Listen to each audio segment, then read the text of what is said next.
मेरा प्रश्न है, क्या आपको लग रहा है फ्री वाली पॉलिटिक्स को थम्स अप है?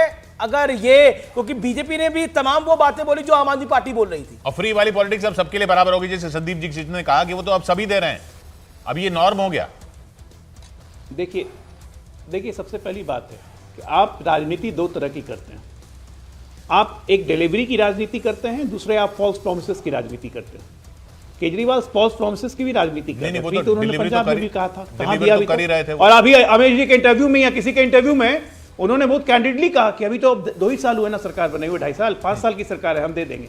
ऐसे नहीं चलता है, जनता झांसे में नहीं आती है। सेकेंडली हम लोग वेलफेयर स्टेट में अगर आपका बिना बजट डैमेज किए हुए अगर आप जनता को कुछ दे सकते हैं तो उसमें कोई हर्ज नहीं है। अगर हम पीएम सूर्य योजना लाए हैं, अगर सोलर एनर्जी से हम फ्री बिजली दें और लोगों की कमाई भी करवा दें, तो ये केजरीवाल के लिए कितना स्ट्रॉन्ग मैसेज है, बहुत बड़ा, कितना बड़ा सेटबैक है। मुझे नहीं लगता कि लॉन्ग टर्म में केजरीवाल की सेहत पर असर पड़ेगा, क्योंकि वो एक राष्ट्रीय पार्टी के संयोजक है, रहेंगे, और पॉलिटिकल में उनकी अपनी एक वैल्यू है। चाहे मैं मानता हूं दिल्ली हारने के बाद पंजाब में उनके पास इमीडिएट संकट होगा, मैं ये बात मानता हूं, बट मैं लॉन्ग टर्म पॉलिटिक्स की बात कर रहा हूं। इसके बाद इंडिया गठबंधन की पॉलिटिक्स और कॉम्प्लेक्स होगी। और मैं सिर्फ एक लाइन कह दूं, इसका इमीडिएट फॉल आउट बिहार और यूपी में देखने को मिलेगा। देखिए, केजरीवाल पर बहुत सारे संकट एक साथ होंगे। मुझे क्यों न क्यों लगता है, मैं उनसे 1-1.5 महीना पहले मिला था, वो मुझे कुछ न कुछ एहसास उनमें दिखता था इस चीज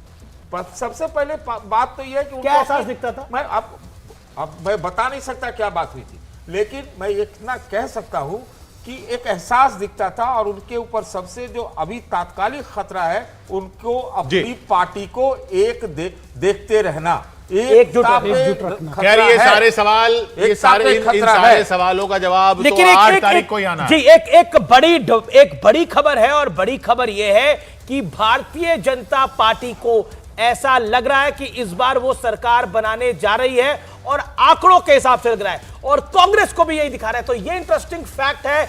और आम आदमी पार्टी क्या वाकई दिल्ली से एग्जिट ले रही है, या ये एग्जिट पोल एग्जैक्ट पोल नहीं होंगे?